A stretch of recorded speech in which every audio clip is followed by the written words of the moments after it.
Welcome back to Red Cedar Radar. I am joined by Kane Robb, the host of Locked On Golden Gophers, so the Minnesota version of Matt Sheehan, I guess we could say. We are going to break down Michigan State's matchup against Minnesota coming very soon this weekend. But before we get into that, Kane, I wanted to ask you, can you give a little bit of a rundown about your relationship to Minnesota football and kind of how you got into working for Locked On? Yeah, so I'm from the Minnesota area, born and raised, always been a fan. And, I didn't go to the university, but I have ties I used to work for the D2 football level as a video coordinator. So I would help do all the game film, highlight film, and all of that coaches film. And then I also did some recruiting with the program as well. So just have that background knowledge. And as soon as I kind of moved back to the Minneapolis area, I wanted to keep those ties going and keep it going strong. So I dove in with Locked On from there and just looking to bring Gophers fans the best and the most in-depth content that I can on a daily basis. And we haven't really had a daily show. And so it was really fun to bring that type of element to the Gophers fans out there. Yeah, that is fun. I can't imagine how much work it is to do a daily show. So props to you on that one. Can you talk a little bit about your connection to Gopher Nation? So Gopher Nation is the Minnesota version of Spartans Illustrated through Rivals. I thought, based off kind of what I read on there before, you post your videos or your podcast to Gopher Nation as part of their content. Is that right? Yep. So they take the podcast and they put it on Gopher Nation every week, and then I also every once in a while I try to do it as often as I can, but I'm not always at every presser. But I try to give live updates from the pressers as they happen. So the breaking information, especially the bigger things, I try to get in there in the chat rooms for Minnesota Rivals as well. Awesome. Very cool. So Kane's podcast and Gopher Nation will be linked in the description down below. So check out his work and Gopher Nation stuff at those links. Are you ready to jump right into Minnesota football? I'm always ready, even when it's hard. Right. So the way that I've been kind of doing these preview episodes, we break down Michigan State's opponent on offense and defense. So let's start with offense. Any players to watch on Minnesota's offense, and then how does MSU's defense match up to how Minnesota has been doing on offense thus far? Yeah, I think the players to know for sure, Daniel Jackson, he has definitely been our strongest receiver on that front. He's had majority of the receiving yardage so far this year.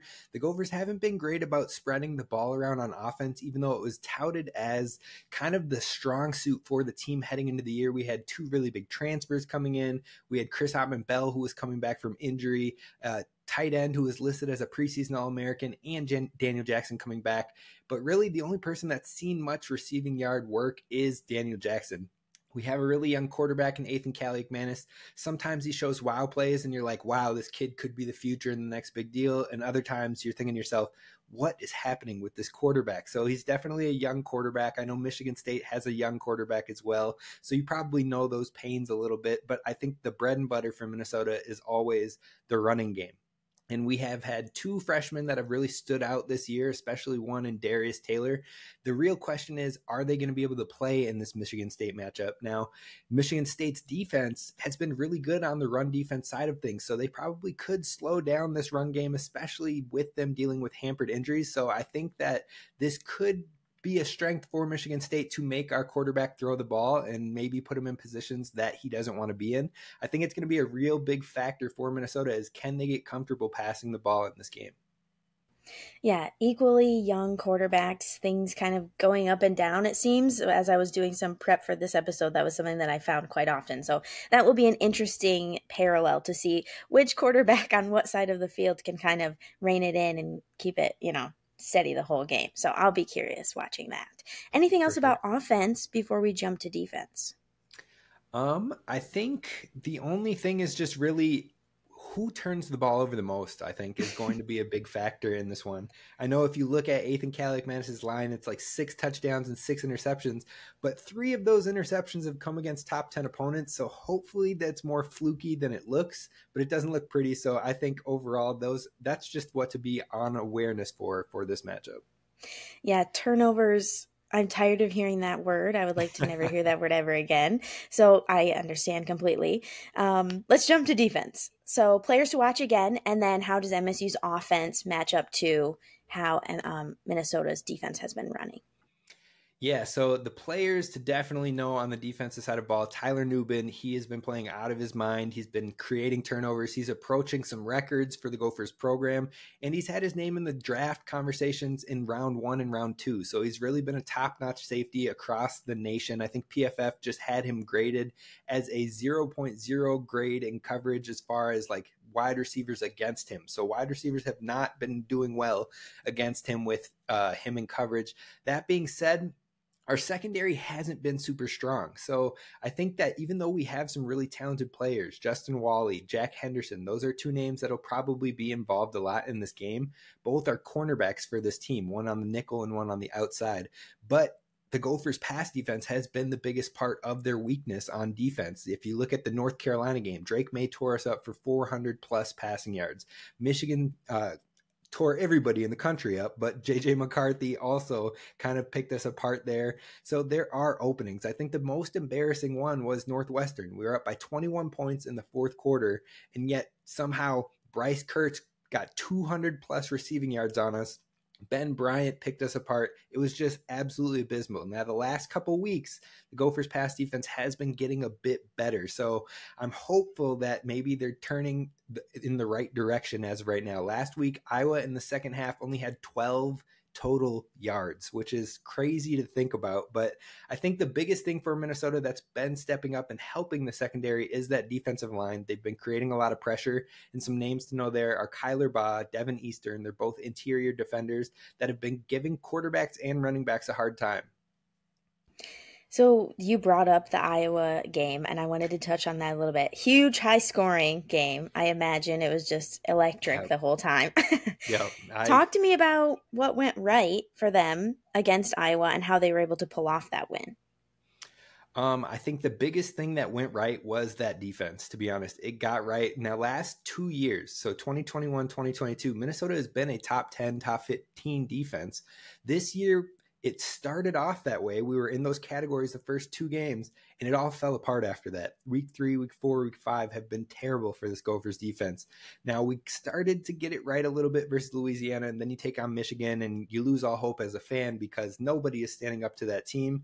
But you moved to Iowa, and that's where things started to get cleaned up. And I think, again, it comes from that defensive line and the pressure. Now, we have a new defensive line coach this season. He's a former player, and he's really got them juiced up, energized, and really – I want to run through a wall when I listen to him talk. So I know the players do as well. So I think that's been the biggest difference in these last few games. And if the Gophers want to walk away with the win, if they want to make a young quarterback in Katin Houser uncomfortable, then they're going to have to keep it up on that defensive line. I think that was priority numero uno for the Gophers in that Iowa game. Yeah. Jumping past defense, because I think we covered that, names to watch. Do you have a specific prediction to how you think the game against MSU on Saturday will go? So I could see it going 2 different ways. The way I prefer it to go is that the Gophers jump out to a very quick lead, and they hopefully get Michigan State kind of in their feelings a little bit, hanging their heads, because it's been a rough season on and off the field for them. Yeah. I think if they get started quick, I always like to say Cobra Kai, you strike first, strike hard, no mercy. And so if they can get out there, they can score some touchdowns in that first half and actually get touchdowns and not field goals like we saw against Iowa. I think that this will be a victory in the Gophers' favor. But the other path I can see happening is that the Gophers let Michigan State hang around. They get more inspired. The young players sense that they can get this one done, and it goes down to the wire, and it can be one that Michigan State can pull away. So I think that if the longer you let Michigan State, which is a younger team that has players trying to prove themselves and earn their spots long-term, or maybe put their names a little bit more flair to them in the portal if they were to enter, I think you don't want to let that type of player hang around. So that's going to be the biggest factor for me in this one. Yeah, absolutely. Do you have a season outlook overall for Minnesota? Going past Michigan State, looking at the rest of the schedule, where do you think Minnesota will land at the end? It's tough to say because it depends on which Gophers team shows up. We've seen the highs and we've seen the lows. If the Gophers team that played in the first 3 quarters of Northwestern shows up, I have high hopes. If the Gophers team that played against Iowa shows up, I have high hopes. But that fourth quarter in Northwestern, that team that was in North Carolina, that team shows up, we could lose the rest of our games. So it really depends on which team comes to play. Now, we've been seeing a lot more positives. So if I had to make a guess right now, I think that the Gophers win at least 3 more games on the season. And I think these next 3 games are going to be their best opportunity at it. But this Gophers team could finish with about 7 or 8 wins if everything goes right. If it goes wrong, then maybe they don't get bowl eligible. But I think at the very worst, we're looking at a 6-6 or 7-5 team. Yeah. Last question here that I have for you that just kind of popped up because I saw the little row, the oars on your shirt. Tell me a little bit more about PJ Fleck. What do fans think of him? What do you think of him? And what has he done with the Minnesota program? I think that PJ Fleck is definitely a person that you're for him or you're not. There's no real in between with him. And what I will say is, like, a lot of people tend to say, like, oh, he's a salesman, he's fake, he comes off as a shtick and all this. But I can tell you, like, cameras on or off, that man is who he is. Like, the energy you see, that's not coked up for the cameras, that is him, like, all of the time. And that might be a bit much for some folks. And then for some kids, they're ready to run through a wall for him and dive into it and really build onto it. So I think that's good when it comes to recruiting and whatnot, because the student athletes will know, like, yeah, I want to be a part of this, or no, I don't. And pretty early. So then you don't have to worry too much about the portal unless it comes to playing time or maybe NIL offers that are out there now. But I think that kind of helps weed it out early, if you're for him or not. Now, me personally, I'm okay with it. As long as the winning and the results come with it, then I can get on board. But I'm also not afraid to be critical with some of the conservativeness that we've seen, especially on the offensive side of ball. So I like the change in mentality that we've been seeing from Minnesota, because before, fans were like, oh, like, yay, we're winning games, or we won a rivalry game. Now fans are getting critical about the way we're winning. Like, we didn't score any touchdowns versus Iowa. How did that happen? Or we won by only this amount against a team that's supposed to be bad. Like, when you're complaining about the way that you're winning, at least something's going right. That's a really good point. And I think what you said about having someone as the head coach that student athletes know, like, I want to be a part of this. This is something unique. This guy brings energy is super important with the new era of, like, the transfer portal and NIL and everything else that's involved in recruiting, and something that I hope that Michigan State, as they look for a new coach, that they can emulate, because I think that's really important. The landscape has changed, and I think you want a guy that not only knows what he's doing football-wise, but knows how to keep guys once they come on campus, and I think that's really important. I had briefly occasionally watched PJ Fleck when he was at Western Michigan. So the whole rowing the boat thing, just brought it up for me. So that's interesting to hear. And I think something that Michigan State fans should be looking out for as we are going into our coaching search as well. Anything else that you want to say, Kane, about Minnesota football in this matchup against Michigan State? Overall, I hope it's a good game for both fans regardless.